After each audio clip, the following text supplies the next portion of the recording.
I got a question for you. Do you like strategy games? If you needed time to answer that, then pray listen to what I have to say in this video, because this game might have flown under your radar, and in case you heed my call, you might just find your next favorite game. Just a word of advice. You might require someone else's aid when getting into this, because before you may even be aware, this game will have its clutches around you and it will be incredibly difficult to let go.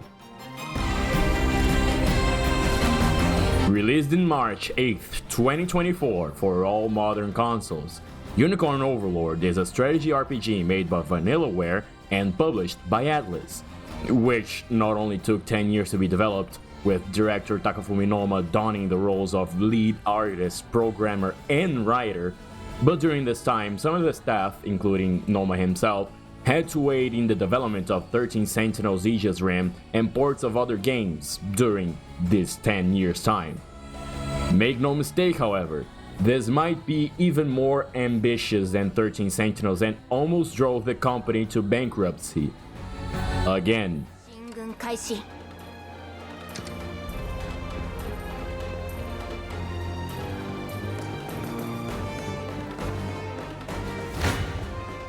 覚悟しろ。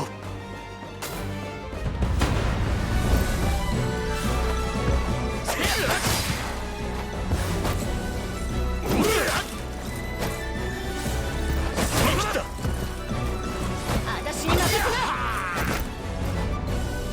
まだ気を抜くな。 The best way for me to describe this game is that it's legalized cocaine. In the same league of games such as Civilization and The Sims, this is one of those games where you pick it up to play for a couple of minutes and before you realize it's already 5 in the morning, your eyes are burning, and work is just 3 hours away. However, unlike those games, even when not playing it, you'll be thinking about all the possible unit combinations you can make and which ones could be good enough to run when going into a stage. Not even in your sleep you'll truly be free from its clutches. All your dreams will be pictures of menus, equipment management, and how to fit as many werefoxes as possible into your army. Let me cut straight to the chase. Unicorn Overlord's gameplay is mainly focused in its plentiful stages. You take control of the Liberation Army and are free to select any of the characters available to you, be them named characters you find throughout the story or mercenaries you hire. Each of the characters pertain to a certain class, and this class is what dictates their strengths and weaknesses. You know the ones: hunters, griffin knights, thieves, knights, bishops, and so on. There are over 40 unique classes in the game, with around 2/3 of them not exclusive to certain characters that can be promoted further on in the game, and while some of these classes do have some overlap between each other on what they can accomplish, they also have some unique elements that will allow them to fit better into your playstyle and tastes. 考えるんだ。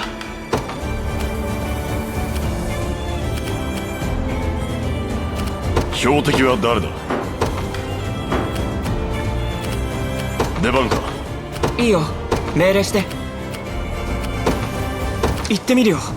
Differently from other strategy RPGs, however, this one plays in real time, with the ability to pause time at any moment so you can get a good view of what is going on in the battlefield and to give orders to your units.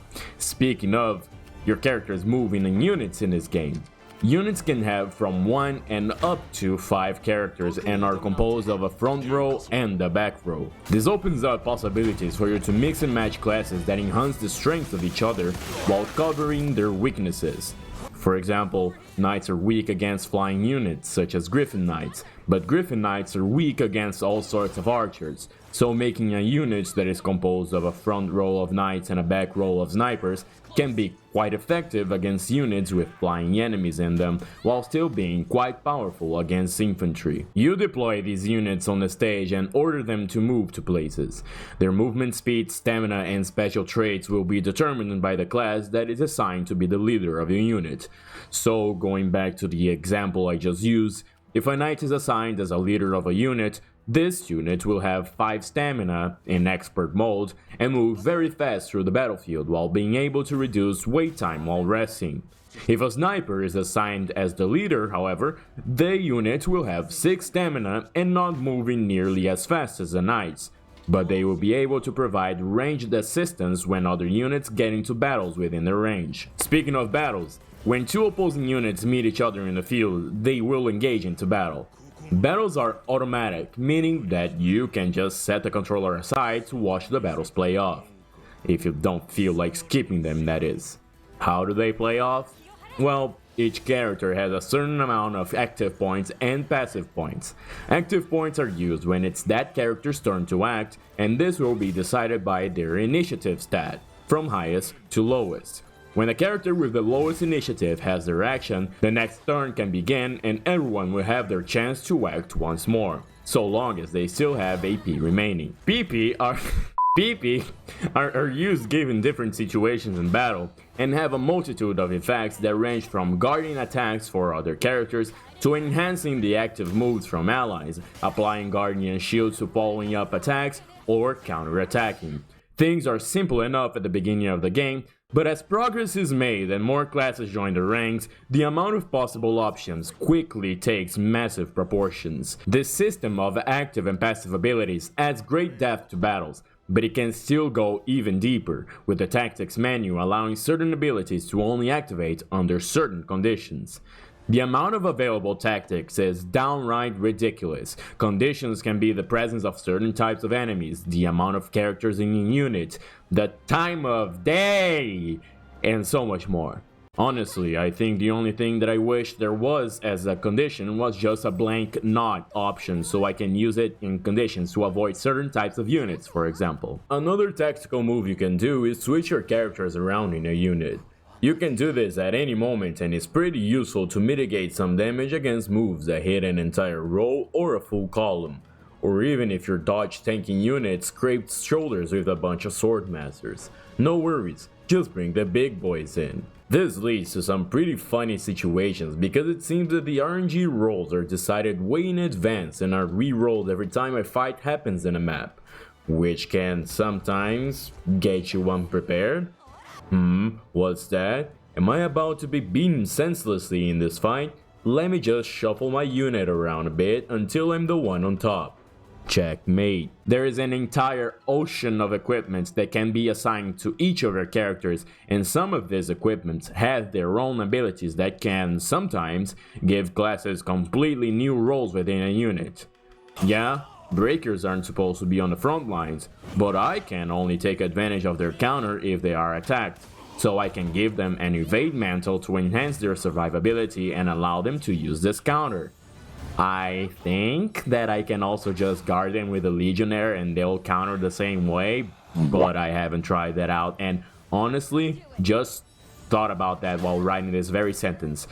So you see what I mean with this game taking over my life? So, as they say, the world is your oyster. Spend hours upon hours of your life mixing and matching characters within units and giving them all sorts of different equipment and weapons in order to have the best unit you can have that fits a certain role they want to fit, so you can eventually have a unit that can do something like this.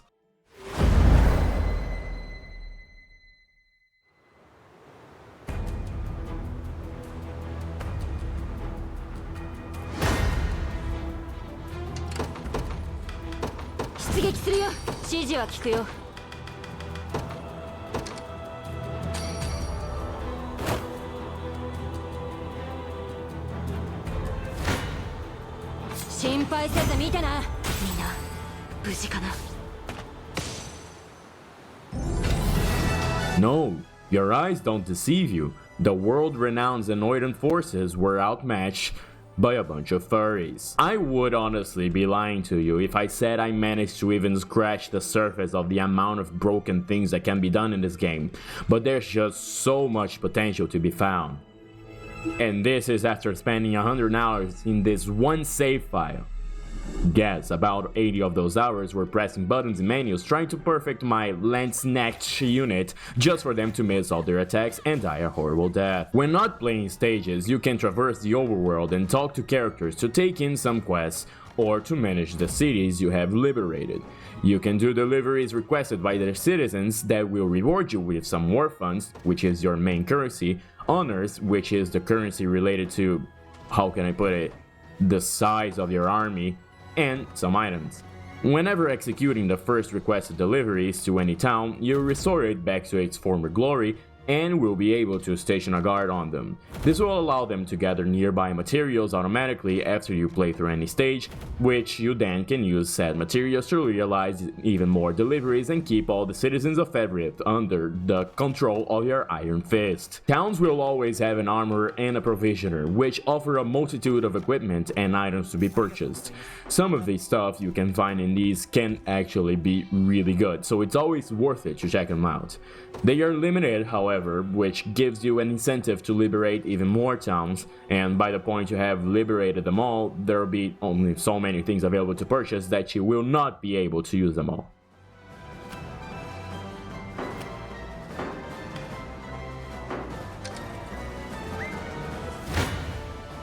この子も緊張しています。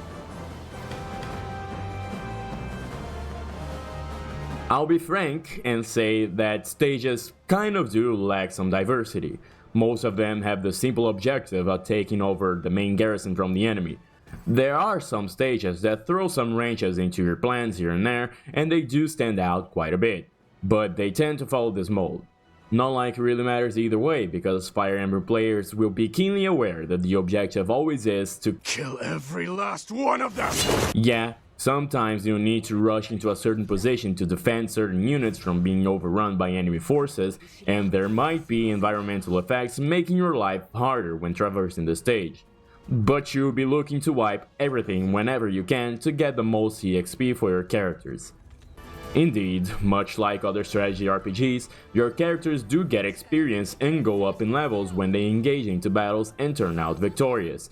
This means that you'll probably enter a feedback loop of using the same characters in every situation because they'll just be the higher leveled ones you got and some of the other ones will really start falling behind.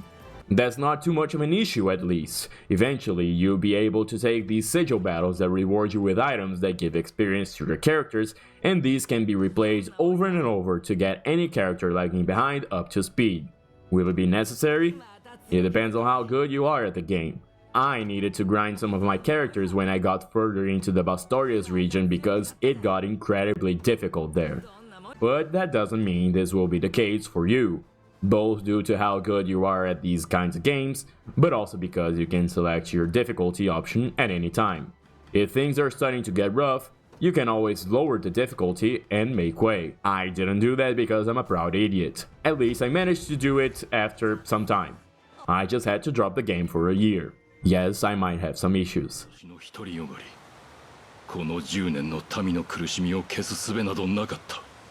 To explain why I just dropped the game like that, other than me being dumb, it's because the story isn't really that great.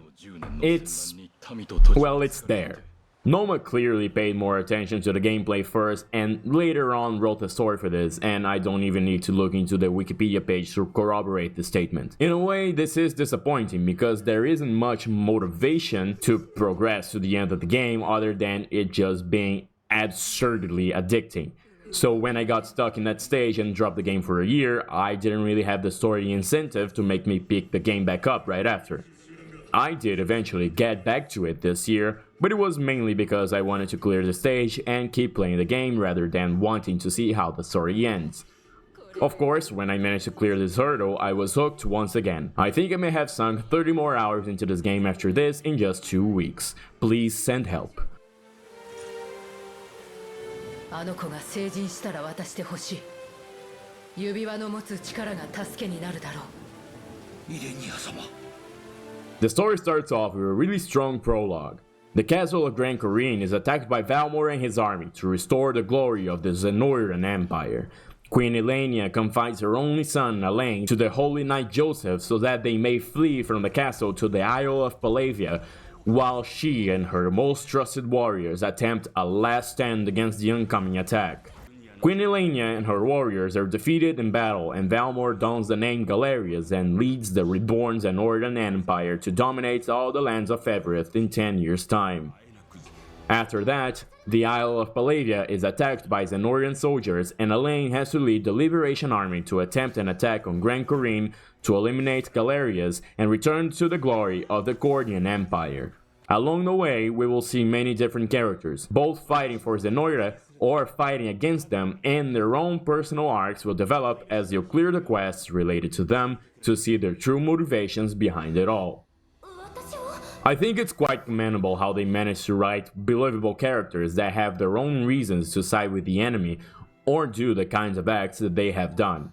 My only problem with this is that I can't quite simply hate any of them.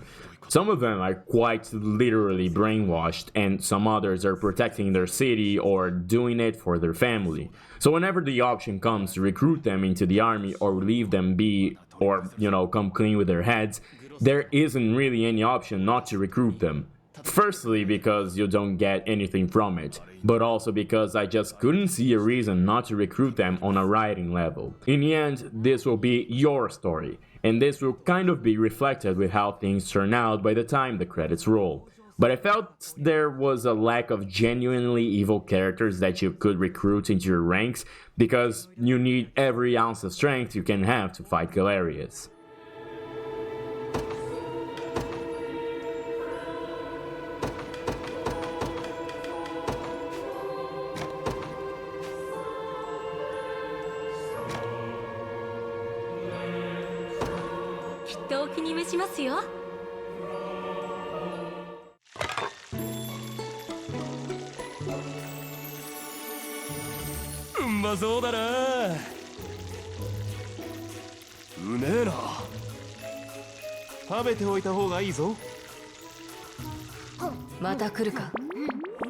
Something to note about the story is that characters that are part of the same unit will grow fonder of each other, which not only increases their stats when fighting alongside those who they have more affinity with, granting some nice stat boosts, and I can't believe I only realized it when I was pretty much done with the game, but also can open rapport conversations between them. These will give some more insight into each other's characters' relationships and develop their own motivations and characteristics further. Most importantly, you'll be able to pick your own maiden. There is a bad ending and a good ending in Unicorn Overlord, and to get the good one, you need to return the Ring of the Unicorn to its full power by performing the Rite of the Covenant and handing someone whom you share a deep bond with the Ring of the Maiden.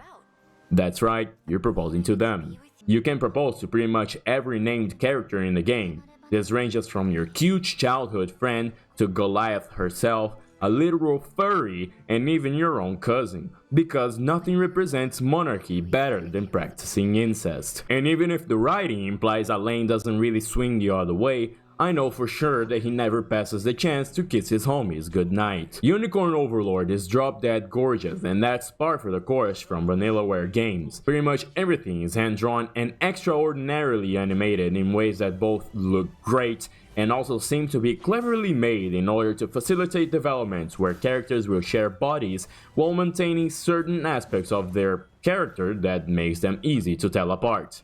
On top of that, background graphics are diverse and make great use of the lighting system in the game that manages to bring to life these drawings in a way that flat shading just couldn't do it justice.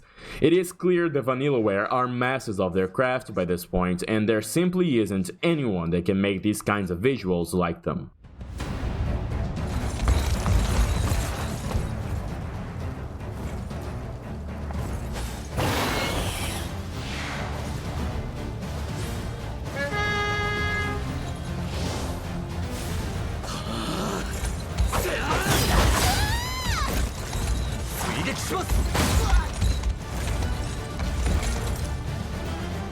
Base Escape is back once again helming the soundtrack for Unicorn Overlord, and they do not disappoint. While this is a soundtrack that you expect from a fantasy setting with the ample use of string instruments, especially violins and harps, There is quite a variety of styles depending on setting and moment, which manage to make this track selection fresh while spending an entire hour inside a stage or the rest of your time in the overworld while you're messing around menus. Not only that, but instrument selection is quite varied as well. You can easily spot some outliers like the flutes in Cornea's overworld,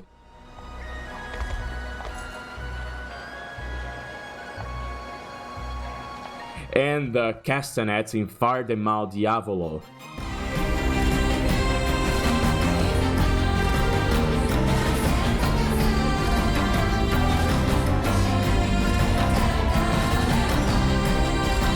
Man, I fucking love castanets. Sound design doesn't stop at just the soundtrack being amazing, but menu sounds are punchy and give proper feedback on what you are doing.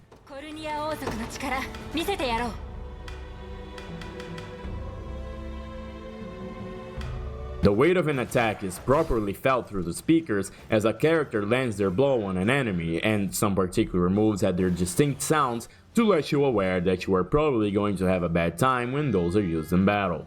All of that with the absolutely impressive cast of voice actors used for this game.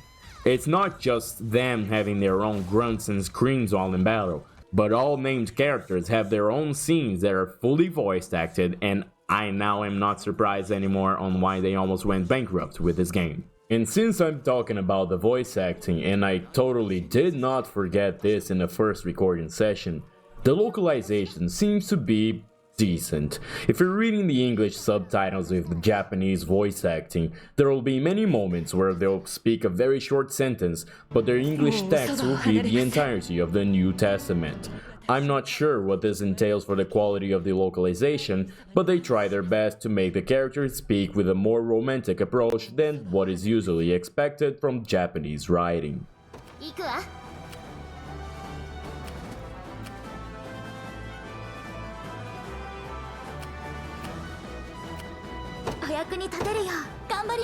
Unicorn Overlord is larger than life. I would say a game like this comes only once a decade, but these are the same people that made 13 Sentinels Aegis Rim. So, while you've been sleeping under a rock for the past 5 years, Vanillaware has been dropping literal nukes out of fucking nowhere, and somehow you are still none the wiser.